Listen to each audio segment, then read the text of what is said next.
Everything is built here in the U.S., designed in the U.S., programmed in the U.S., so support for any of our equipment in the field is fast.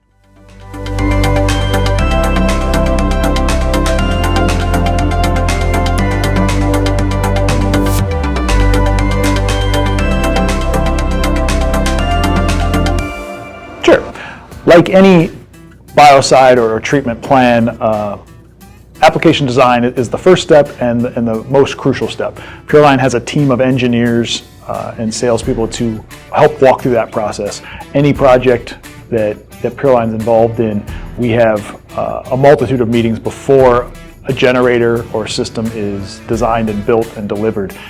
That ensures that it will deliver the right amount, the right type of chlorine dioxide, and be fitted to the utilities and environment that are available at that application site, be it clean water, draining systems, power, and whatnot, to make sure that it's a all-around successful project, not just a delivered one.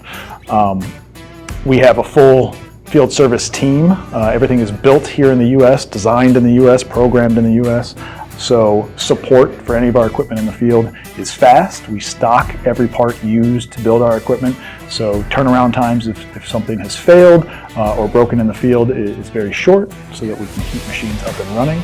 We offer field service plans so that our technicians visit the machines multiple times a year, perform diagnostics, change wear and consumable items, and in general keep the health of the machine much like you would maintenance on a car, so that it works day in and day out every day versus waiting for it to fail.